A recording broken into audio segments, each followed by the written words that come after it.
بسم الله الرحمن الرحيم الحمد لله رب العالمين والصلاة والسلام على سيدنا وحبيبنا محمد وعلى آله وصحبه وسلم.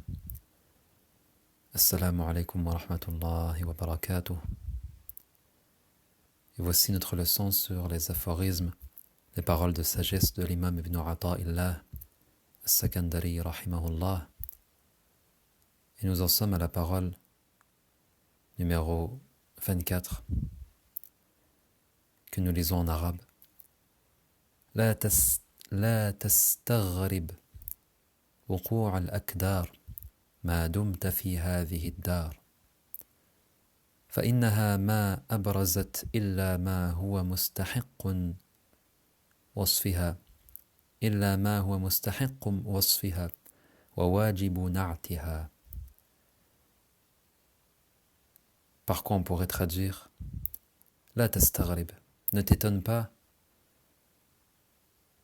de la quantité de tracas et de soucis et de problèmes et d'épreuves dans cette vie, tant que tu es dans cette vie. ما دمت في هذه الدار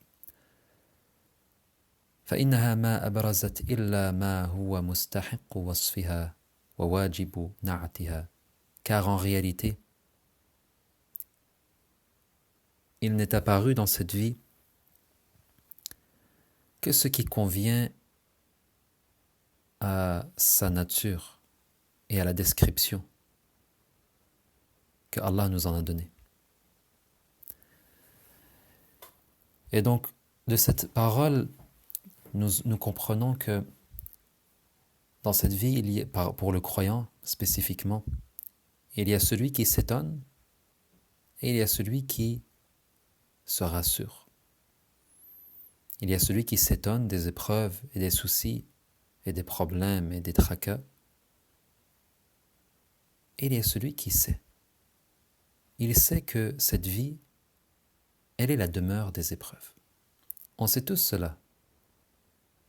Et c'est mentionné clairement dans le Coran à maintes reprises, que cette vie, elle est ainsi. C'est une demeure pour nous tester. C'est une demeure pour nous permettre de nous réaliser, pour voir qui va bien agir, qui va bien se comporter, qui va pardonner, qui va croire et qui va œuvrer avec ardeur, avec ferveur, et qui va se relâcher, qui va laisser tomber le précieux don de la foi, qui va se détourner. Ainsi, Allah dans le Coran nous a clairement décrit, sans détour, la nature de cette vie. Et l'imam Ibn Ata'illah, il nous dit dans cette parole de sagesse, ne t'étonne pas donc des tracas et des soucis et des problèmes, tant et aussi longtemps que tu es dans cette demeure éphémère. Et effectivement, ça paraît juste et très à propos de poser cette question. Pourquoi s'étonner? Pourquoi s'étonner des épreuves? Et pourquoi être toujours à se demander à quand le soulagement, et à quand la délivrance, et à quand un jour ou une année sans soucis, et sans problème, et sans maladie? Est-ce qu'on s'attend vraiment à vivre la santé perpétuelle et la jeunesse éternelle et des relations qui sont comme au tout début jusqu'à la toute fin, des amours pour toujours dans cette vie que Allah a décrit la demeure du test et la demeure éphémère? C'est un petit peu le résumé de cet aphorisme. Maintenant, le fait de savoir et de connaître la nature de cette vie, c'est ce qui donne aux croyants une assurance et un cœur apaisé. À l'exemple de deux voyageurs qui marchent de nuit et ils voient au loin une auberge une auberge, chacun des deux se réjouit. Une auberge dans laquelle on pourra se reposer. On voit la lumière à travers ses fenêtres. C'est donc une auberge qui accueille les voyageurs de nuit. Le premier, lui, a une connaissance. Il sait qu'une auberge reste une auberge, un lieu de repos, un lieu de passage. Et donc, il ne s'attend pas à un 5 étoiles. Il s'attend à une simple petite auberge. Il s'attend à recevoir un accueil froid. Il s'attend à un repas maigre et simple. Une simple soupe de pois, de l'eau dans une cruche. Il s'attend à une chambre au minimum froide, une chambre où l'odeur n'est pas la meilleure. Ça ne sentira pas nécessairement les roses. Les draps ne seront pas nécessairement blancs. La lumière ne sera pas nécessairement une lumière comme on en voit de nos jours dans nos demeures. Mais une simple chandelle peut-être pour éclairer un petit peu. Parce que de toute façon c'est un lieu pour simplement se reposer une nuit ou deux et continuer le chemin.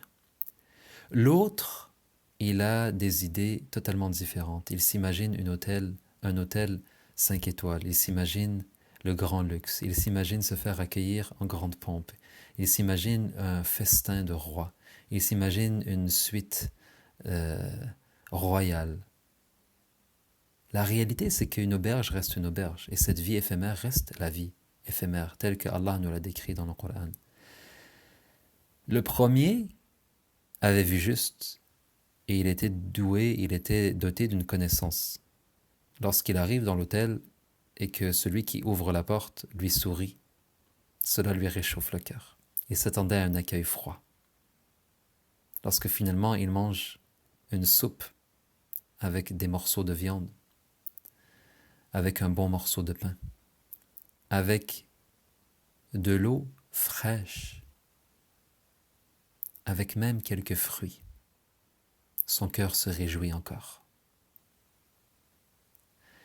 Lorsqu'on lui ouvre la porte sur sa chambre et qu'on lui dit « il y a aussi un endroit pour vous doucher, il y a un endroit pour vous laver, il y a une serviette pour vous essuyer, et nous avons changé les draps, et tout est propre.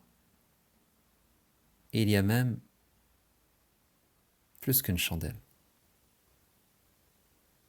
Le voyageur se réjouit encore. Et qu'est-ce qu'il dit ? Alhamdulillahi Rabbil Alamin. Il s'attendait à bien moins. Et c'est ainsi qu'est cette vie. Allah nous décrit cette vie dans le Coran comme étant justement la demeure de l'épreuve, la demeure des difficultés pour nous tester. Mais malgré cela, combien de bienfaits à notre portée et combien de bienfaits en nous. Le deuxième, par contre, lorsqu'il rentre, il est déçu, et déception après déception après déception. Pourquoi ? Parce qu'il a mal su. Il a cru que cette vie, que cette auberge dans l'exemple, était un hôtel de luxe. Alors que ce n'est qu'un lieu de repos. Ainsi, celui qui agit dans cette vie, celui qui vit cette vie comme l'a recommandé notre prophète Mohammed sallallahu alayhi wa sallam à ses compagnons, d'être comme des voyageurs. Ou comme quelqu'un qui est que de passage. Quelqu'un qui prend ombre sous un arbre et qui continue son chemin. C'est ainsi qu'on devrait être. Celui donc qui aura compris la réalité de cette vie sera beaucoup plus heureux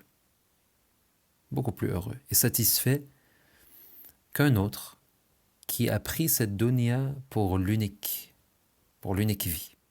Une vie dans laquelle on doit tout goûter, une vie dans laquelle on doit être heureux, une vie dans laquelle on doit être satisfait.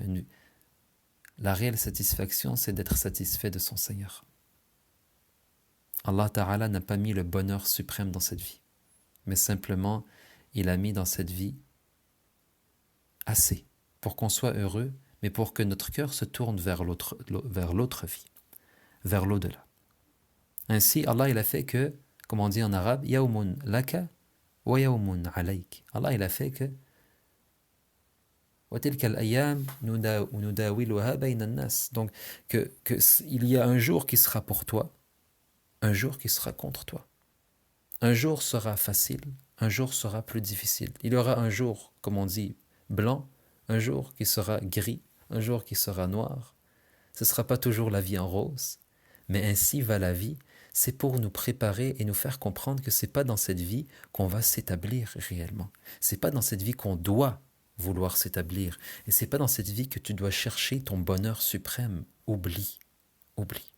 Ce n'est pas dans cette vie que tu le trouveras.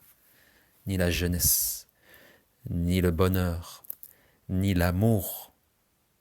Et donc, la personne qui est toujours à la recherche et à la recherche et à la recherche, dans le monde des morts, tu cherches. Cherche dans l'au-delà et cherche encore plus à trouver à travers cette relation que tu dois développer alors que tu es encore dans cette vie. Et c'est ça le but, cette relation que tu dois développer avec celui qui t'a donné la vie.